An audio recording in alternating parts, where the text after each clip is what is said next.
Estaba esta semana mirando algunas noticias y una noticia me llamó muchísimo la atención. Y es un informe de los suicidios en Colombia en el año 2021. Y el año 2021 marcó el pico de los suicidios en los últimos 10 años en Colombia, con 2.350 víctimas.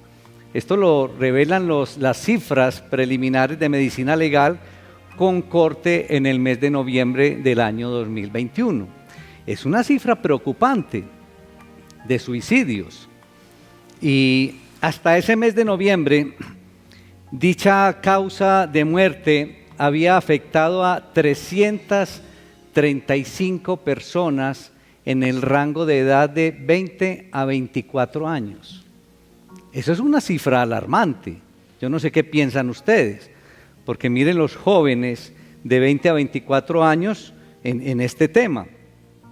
Y todos estos casos, todos sabemos que son casos muy dolorosos para la familia, porque si bien muerte es muerte, el caso de un suicidio en un familiar es muy doloroso.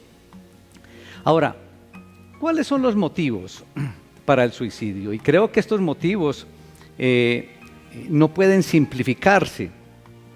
Lo que es claro por las autoridades en salud es que al menos normalmente el suicidio antecede a una enfermedad psiquiátrica de base. Pero según esta encuesta nacional de salud mental, la tentativa de suicidio y el suicidio de menores de edad se da por peleas con los papás, ¿sí? Se da incluso, y me llamó mucho la atención, porque se da llevados por suicidios de amigos o suicidios de otras personas, como quien dice, bueno, está de moda el suicidio, ¿no? Entonces es bien interesante este tema. La discriminación por contextura física, por altura, por color, por género, bueno, entre otros. Pero en cuanto a los adultos, los factores se dan por la edad, por la mayoría de edad, mayores de 45 o 50, por la soledad, por la viudez, por la jubilación, por el desempleo, y vuelve y cae antecedentes de suicidio en la familia. Miren qué interesante ese tema. Creo que las señales, cuando uno observa las alteraciones emocionales, el abuso de alcohol, el abuso de otras sustancias, el aislamiento social, cuando uno ve a estas personas que se aíslan y quieren estar solos por mucho tiempo, esas expresiones de desesperanza que uno observa en las personas, las autolesiones y otros comportamientos son signos que deben alarmar a los familiares de estos seres queridos que pueden estar entonces en un altísimo riesgo y que ayudados en su debido tiempo entonces los podemos sacar o salvar de este mal. La amargura. Creo que la amargura es una forma de depresión. Ahora que hablamos en este tiempo que se habla tanto de la depresión, creo que la amargura es una forma de la depresión. Y la persona se enfoca negativamente en el mundo exterior, pensando que ha sido tratada injustamente, es decir, que todos están en contra de ella. Y la amargura, según el diccionario, significa aflicción. La amargura, según el diccionario, significa sinsabor, disgusto, pesadumbre, melancolía, negativismo. Eso es lo que significa la amargura.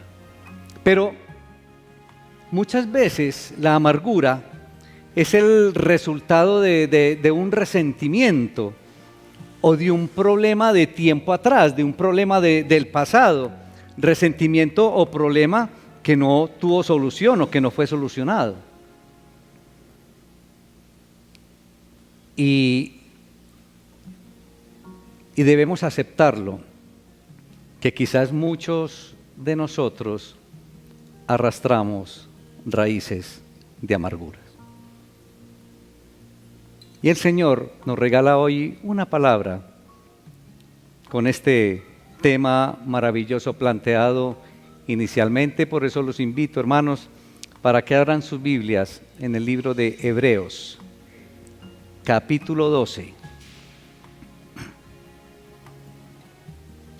Ya hemos orado los primeros 11 versículos del capítulo 12 y yo voy a leer a partir del versículo 12 hasta el versículo 16.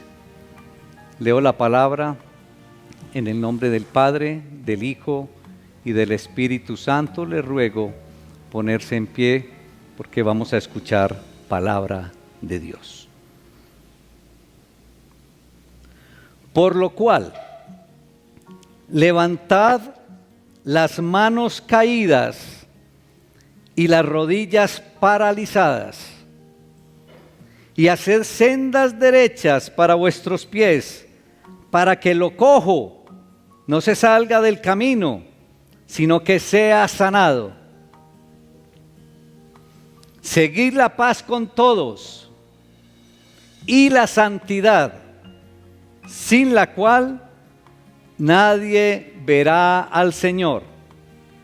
Mira bien, no sea que alguno deje de alcanzar la gracia de Dios, que brotando alguna raíz de amargura os estorbe y por ella muchos sean contaminados. No sea que haya algún fornicario o profano, como Esaú, que por una sola comida vendió su primogenitura. Padre, te alabamos, Señor, te damos honra, te damos honor en el poderoso nombre de Cristo Jesús. Gracias te damos, Señor, por regalarnos este lindo día. Cuántas bendiciones, Señor, hemos recibido a esta hora del día de ti, soberano Creador. Permítenos, Señor, a través de tu palabra, hacer una reflexión, Señor, de nuestro interior, de nuestro pasado, de qué cosas no hemos resuelto, Señor, espiritualmente, y que puede estar en nuestro interior, en nuestro corazón, Señor, haciendo brotar raíces de amargura. Gracias, Señor, porque nos llevas hoy a reflexionar sobre un tema que a muchos de nosotros nos toca, Señor, y que hoy nos das la solución para ello. La honra y la gloria para ti en Cristo Jesús. Amén. Muy bien, hermanos.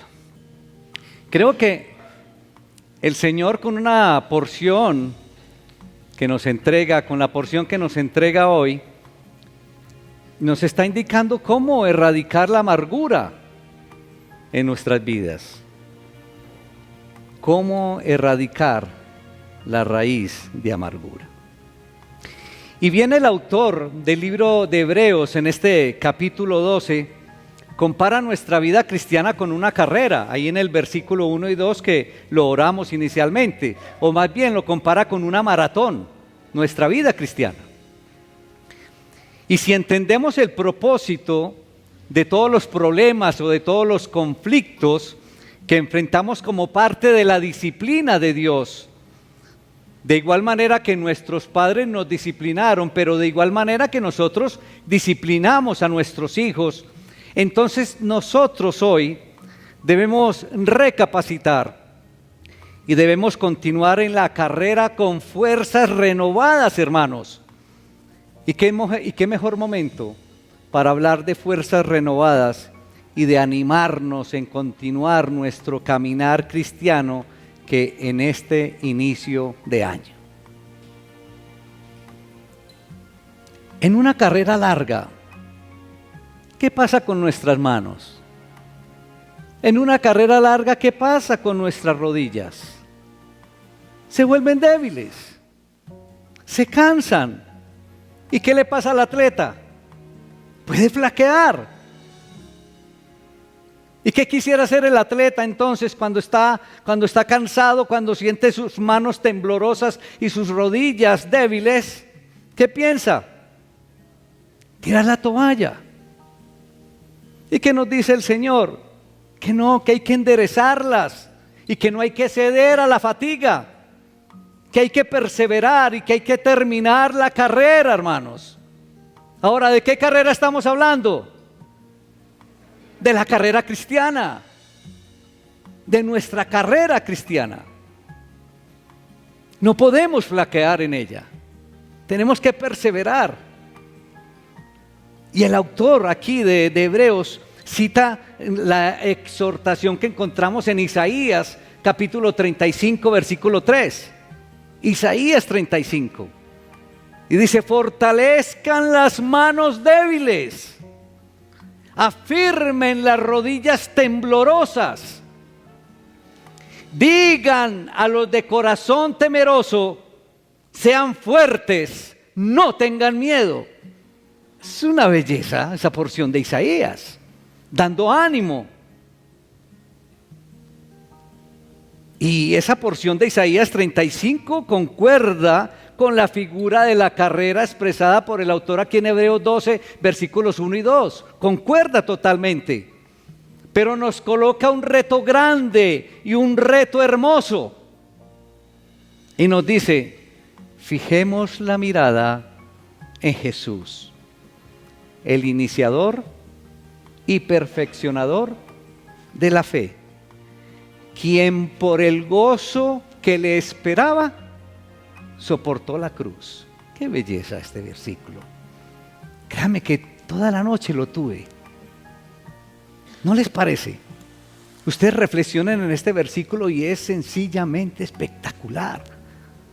Fijemos la mirada en Jesús, el iniciador y perfeccionador de la fe, quien por el gozo que le esperaba soportó la cruz. ¿Y cuál es el gozo que nos espera a nosotros, hermanitos? ¿Cuál es el gozo que nos espera? Y ese gozo nos debe afirmar manos, ese gozo nos debe afirmar las rodillas, mis hermanos. Y todo lo que esté débil debemos fortalecerlo por lo que nos espera. ¿Y qué nos espera? Una vida eterna, una vida maravillosa en compañía con nuestro Señor Jesucristo, con el Salvador. Y eso nos debe mantener el gozo arriba, hermanos, el ánimo arriba. La carrera, iglesia, de la fe es larga, es muy larga. Y el atleta espiritual debe vigilarse para no caer víctima de la fatiga espiritual. ¿Hay algún atleta espiritual aquí? No hay ningún atleta espiritual aquí. Todos ustedes, hermanos, son atletas espirituales. ¿Qué pasa? ¿Dónde está el ánimo? ¿Dónde está la fuerza? Entonces no podemos flaquear, hermanos. No podemos ser víctimas de la fatiga espiritual. ¿Sabe? Vea, la fatiga espiritual, hermanos, está así en las iglesias. Nos mantenemos cansados de nuestra vida espiritual. Pero mire el Señor lo que nos está diciendo: ánimo, a fortalecer manos, rodillas, todo. Hay que terminar la carrera.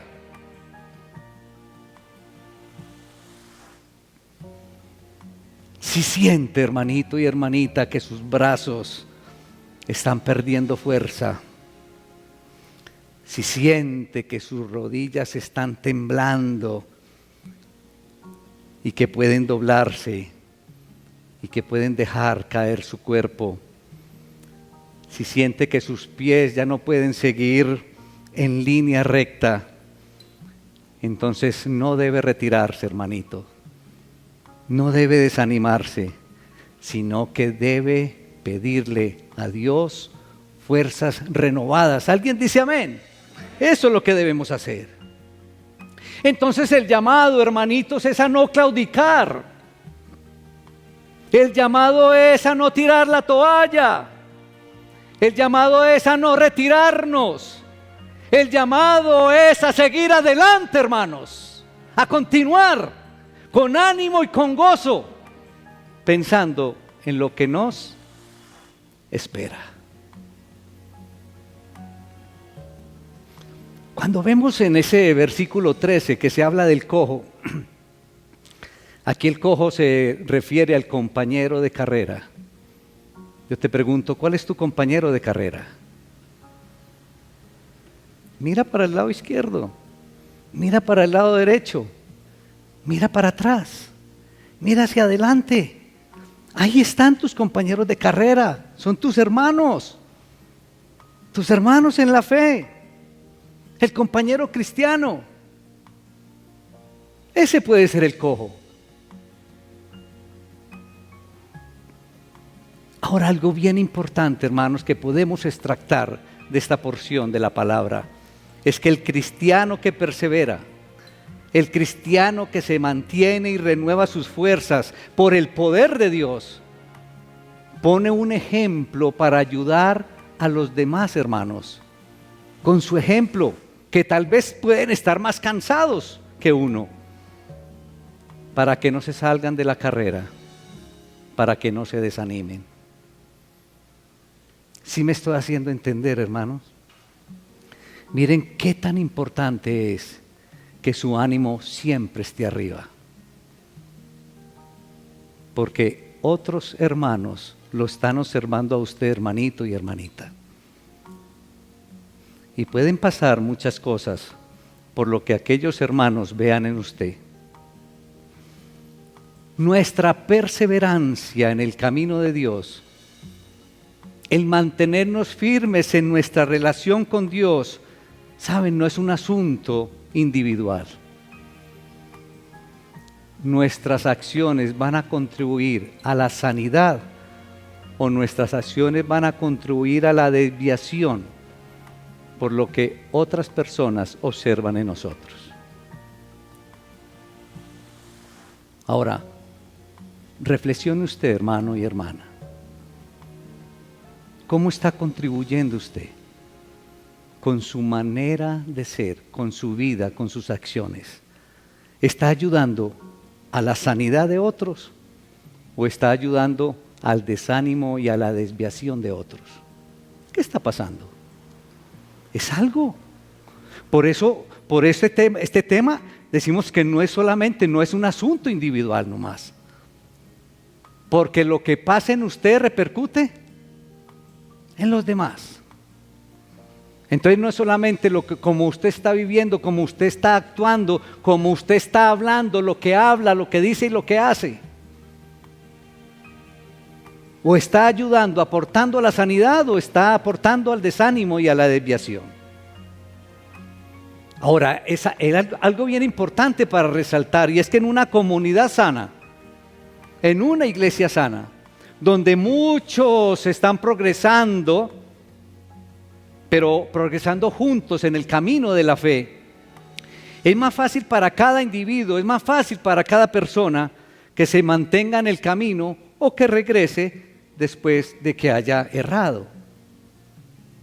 Es decir, si nosotros conformamos una comunidad, una iglesia sana, es más fácil que la gente permanezca, ¿o no? Y es más fácil que aquellos que de pronto por algún motivo erraron, entonces regresen. Miren qué importante la porción de la palabra, cómo nos enseña el Señor. Pero dejemos la figura atlética a un lado y el autor del libro de Hebreos nos da unos consejos prácticos y específicos para continuar en el camino de la fe. Por eso bien lo resaltábamos ahora que el versículo 11, el capítulo 11 de Hebreos, ¿de qué habla? De la fe. Y aquí el autor de Hebreos nos está dando unos consejos bien importantes y prácticos para continuar en el camino de la fe. Y lo encontramos ahí en el versículo 14. Buscar la paz con todos y la santidad, sin la cual nadie verá al Señor. ¿Qué es lo que debemos buscar? La paz. Solo la paz. ¿Qué es lo que debemos buscar, hermanita? Ayúdame. La paz y la santidad, sin la cual nadie verá a Dios. Entonces, ¿cuál es el primer consejo para continuar en el camino de la fe?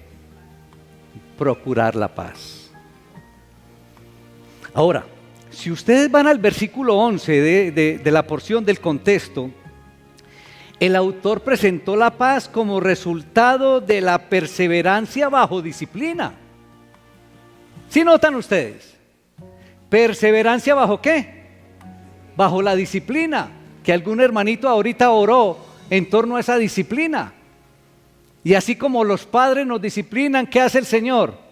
También nos disciplina. Y aquí entonces es un aspecto de la disciplina que Dios exige. Porque Dios nos exige disciplina. Dios nos pide disciplina.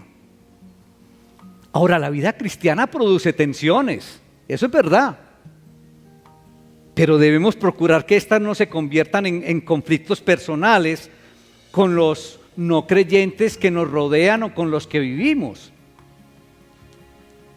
Y los lectores originales de Hebreos estaban especialmente tentados por este punto, por la crisis que estaban pasando. Pero nuestras condiciones actuales considero que no son muy diferentes a las de aquellos días. El cristiano entonces debe buscar vivir en paz con los que están afuera de la iglesia, pero también debe buscar vivir en paz con los de adentro de la iglesia. Ahora, no siempre es posible vivir en paz. Eso lo debemos de reconocer. Y a veces la hostilidad llega hasta el extremo de la muerte. Incluso el autor lo especifica ahí, lo insinúa en el versículo 4, con derramamiento de sangre. Pero de todas maneras, la obediencia requiere que la iniciativa del cristiano sea para la paz y no para la guerra ni los conflictos. O sea que la iniciativa de todos nosotros debe ser ¿hacia qué? Hacia la paz y no hacia ningún conflicto. Y la santidad, que es lo otro que debemos procurar y que nos pide el Señor a través de su palabra, señala un límite a lo que el cristiano puede hacer para cultivar la paz. Y el cristiano, todos nosotros los creyentes, nunca debemos tratar de aplacar la hostilidad del mundo conformándonos a él. Porque lo que debe hacer un cristiano, un creyente, es conformarse más bien con la santidad de Dios. Y yo creo que todos y cada uno de nosotros debemos reconocer que de alguna manera caemos en ese problema. Para aplacar la hostilidad del mundo, ¿qué hacemos? Nos conformamos con lo del mundo. Tenemos que aceptarlo. En muchas cosas nos acomodamos con lo del mundo. Pero nosotros lo que debemos hacer como creyentes es conformarnos ¿a qué? A la santidad de Dios.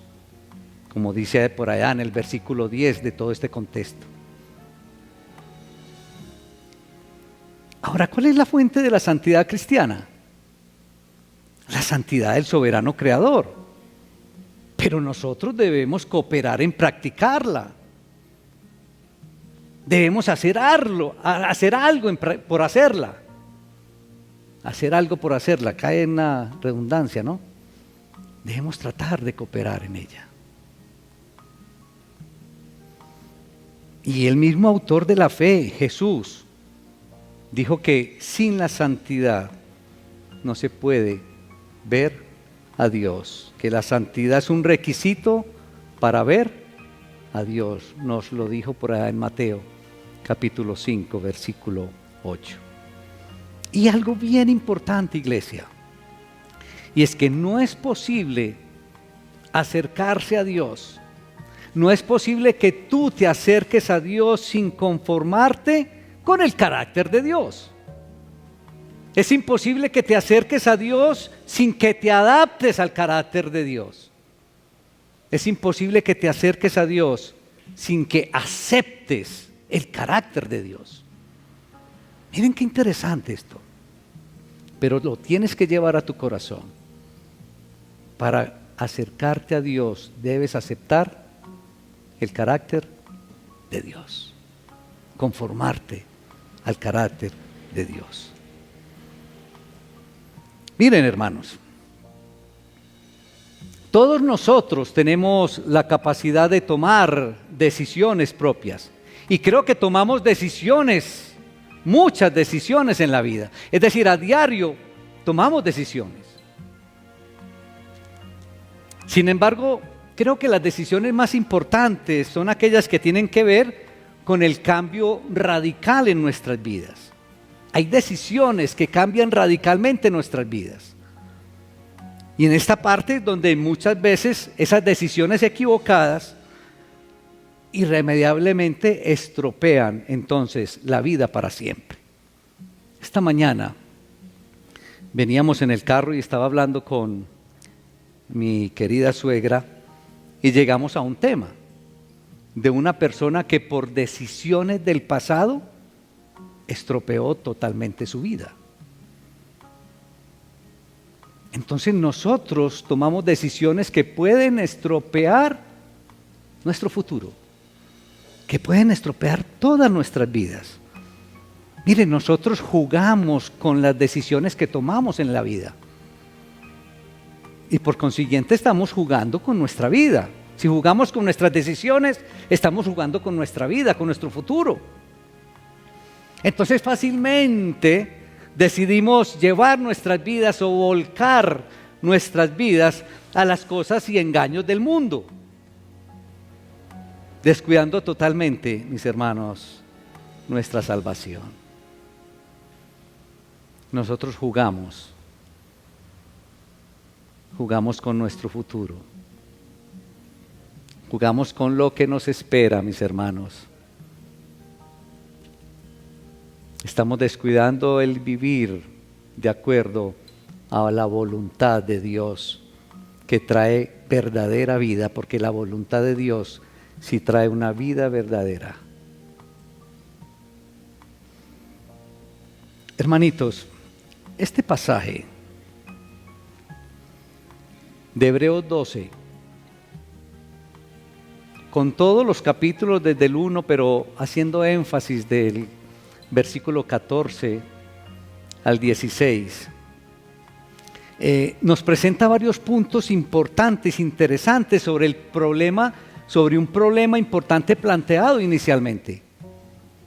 Presenta varios puntos interesantes sobre el problema de la raíz de amargura, pero específicamente en la vida de los cristianos. Ahora, también en la vida de las personas en general. Ahora, en primer lugar debemos observar que el contexto del problema se encuentra en el marco de las relaciones interpersonales. O sea que el problema se da en el marco de las relaciones que todos y cada uno de nosotros tenemos con las demás personas. Esto se da en la manera en que tú o que cada uno de ustedes, hermanos, se relacionan con las otras personas. Entonces, el pasaje anima a los lectores. Es decir, el pasaje nos anima a nosotros hoy que somos los lectores a que procuremos vivir nuestras relaciones en un ámbito de paz y de santidad.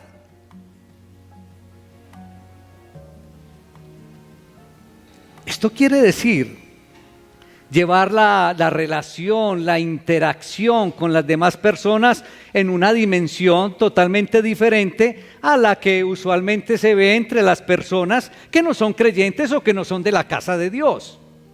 Tiene que haber una gran diferencia en la manera en que se relacionan las personas que no son creyentes a la manera en que nosotros nos relacionamos como creyentes, como seguidores de Jesucristo.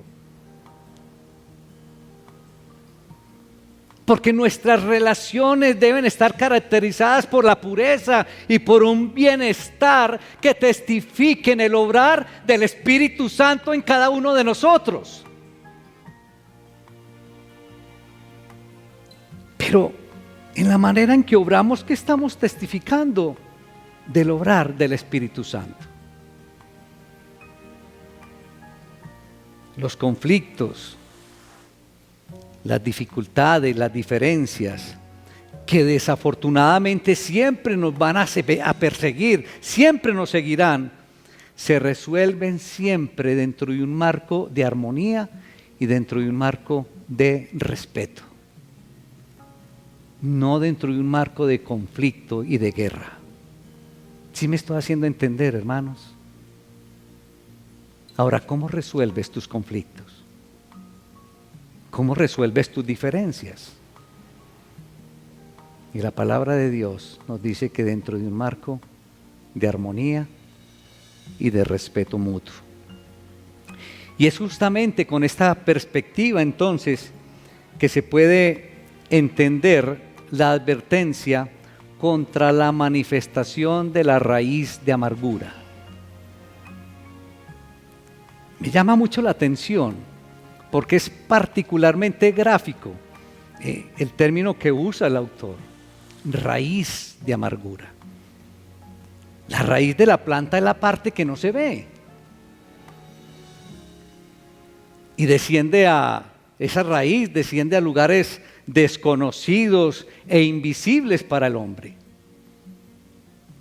Casualmente en nuestra casa, ahí en el antejardín, tenemos un árbol grande y la raíz nos estaba causando un problema en el andén.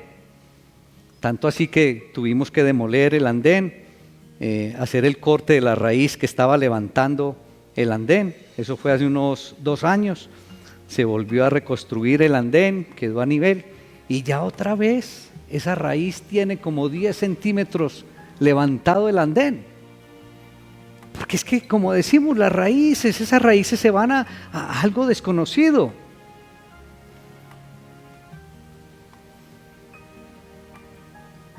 Pero la raíz cumple una función vital en la planta. ¿Qué hace la raíz? Alimenta y nutre diariamente la planta. Eso es lo que hace la raíz. Alimenta, nutre y sostiene.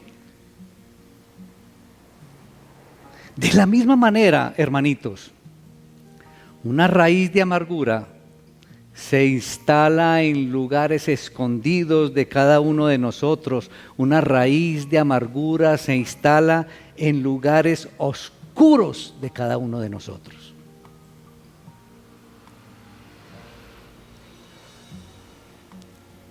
Yo creo que es el momento que cada uno de nosotros reflexionemos si hay raíz de amargura en nosotros.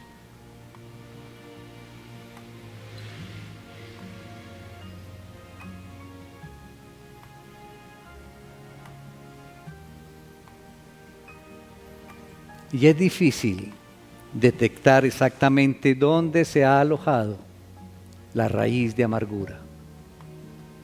Es difícil. Aunque sus despreciables frutos, mis hermanos, son fácilmente visibles, claro. Es difícil saber dónde se aloja la raíz de amargura, pero el fruto de la raíz de amargura, ese sí se ve. con el mal comportamiento, con las rabias, con la soledad, el aislamiento, con todos los frutos de la raíz de amargura. Eso sí se ven. Y desde ese lugar escondido alimenta y condiciona entonces la vida de la persona que tiene la raíz de amargura. Pero aunque la detección es difícil, hermanitos, la buena noticia es que la porción de hoy señala cuál es el contexto propicio para su surgimiento. Todos aquellos conflictos, hermanos, todos aquellos conflictos, todas aquellas injusticias, todos aquellos resentimientos que el ser humano vive y que forman parte de su vida y que no son resueltos espiritualmente, ojo con esto. Todos esos conflictos, injusticias, resentimientos que se han pasado, que se han vivido, pero que no se han resuelto espiritualmente, proveen el terreno abonado, proveen el terreno fértil para la raíz de amargura. ¿Sí me hago entender, hermanitos?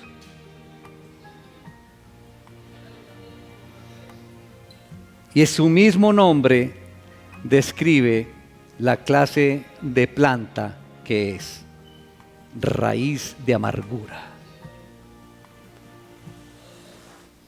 Y su característica es ese estado de disgusto, es ese estado de incomodidad, de dolor, que mancha todas las cosas y que no nos permite, y que permite solamente que se hable del mal que está padeciendo o del mal que le están ocasionando según la persona.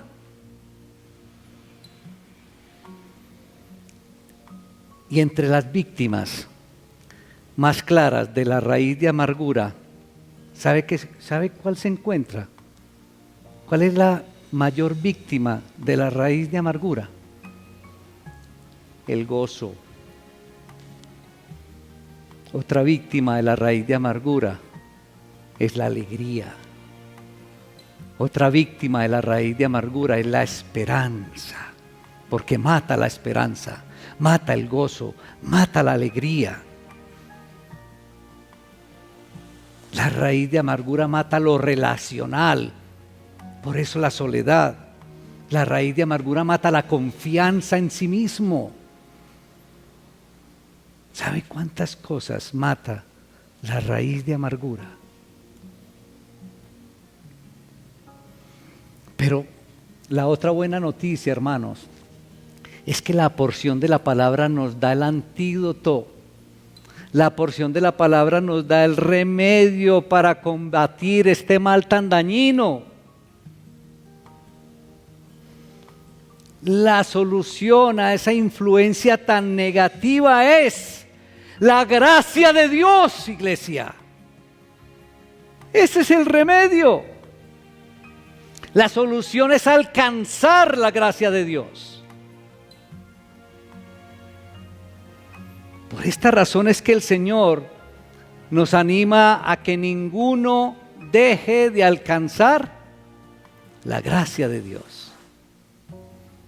Ese elemento divino que permite resolver correctamente todas esas situaciones devastadoras y que nos llenan de amargura, robándonos el gozo de la vida. Que ninguno deje de alcanzar la gracia de Dios y que ninguno se aleje de la gracia de Dios. Y en último lugar, hermanos, debemos notar que la raíz de amargura se hace fuerte primero en cada persona, en forma individual, pero luego contamina a los de alrededor. ¿Han pasado ustedes alguna vez por una pandemia? Esto es como una pandemia. raíz de amargura se aloja en la persona, en cada uno, pero luego ¿qué? Se irradia. Igual que una pandemia. Su influencia va enfermando a los que antes estaban sanos. Por eso urge que sea enérgico el proceso de detectarla y si es una raíz, ¿qué debemos hacer? Arrancarla. Claro que sí. Ahora, este contagio de la raíz de amargura no se evita con tapabocas ni con lavado de manos. Este contagio de la raíz de amargura solo se evita con la gracia de Dios. Se resuelve espiritualmente con la gracia de Dios. ¿Alguien dice amén? Démosle un aplauso al Señor, hermanos. Porque ya sabemos cómo erradicar la raíz de la amargura con la gracia de Dios. Se resuelve espiritualmente. Y los invito para que hagan una reflexión en una porción de la palabra, mis hermanos. Y es el Señor hablando hoy a su iglesia. Oíste que fue dicho: amarás a tu prójimo y odiarás a tu enemigo. Pero yo os digo, amad a vuestros enemigos, bendecid a los que os maldicen, haced bien a los que os odian y orad por los que os ultrajan y os persiguen, para que seáis hijos de vuestro Padre que está en los cielos, que hace salir su sol sobre los malos y buenos, y llover sobre justos e injustos. Mateo 5, 43. Qué bueno reflexionar sobre esa porción de la palabra. Iglesia, la raíz de amargura que tantas dificultades causa y que corrompe a muchos, tiene solución. La raíz de amargura tiene su vacuna. Fijemos la mirada en Jesús, iniciador y perfeccionador de la fe, quien por el gozo que le esperaba soportó la cruz. Fijemos pues, hermanos, la mirada en Jesús, iniciador y perfeccionador de la fe, para que con el gozo que nos espera, soportemos nuestras aflicciones y vivamos en paz y santidad, llevando a muchos por el mismo camino. Hermanitos, no se te puede olvidar. Debes llevar siempre con gozo, con mucha alegría y con total esperanza lo que te espera. Y te espera una maravillosa vida eterna al lado de nuestro Señor y Salvador Jesucristo. Eso es lo que te debe mantener animado. Eso es lo que te debe mantener con gozo. Eso es lo que te debe mantener con esperanza, mis hermanos. Que nada ni nadie te robe el gozo, la alegría y la esperanza de lo que te espera, hermanito. Que nada te lo robe. Y no permitas que se anide ninguna raíz de amargura en tu vida, ninguna raíz de amargura en tu corazón.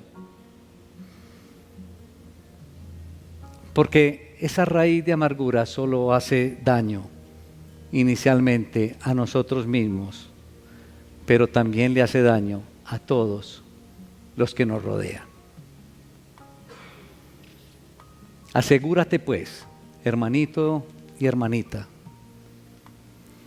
que nadie deje de alcanzar la gracia de Dios, para que no sean contaminados y podamos así tener vidas dedicadas a Dios sin brotes de amargura. Amado Padre, gracias te damos, Señor. Este tema de hoy, Señor, tan apropiado, porque cuánta amargura, Señor, dejamos anidar en nuestras vidas. Cuánta raíz de amargura, oh soberano Creador.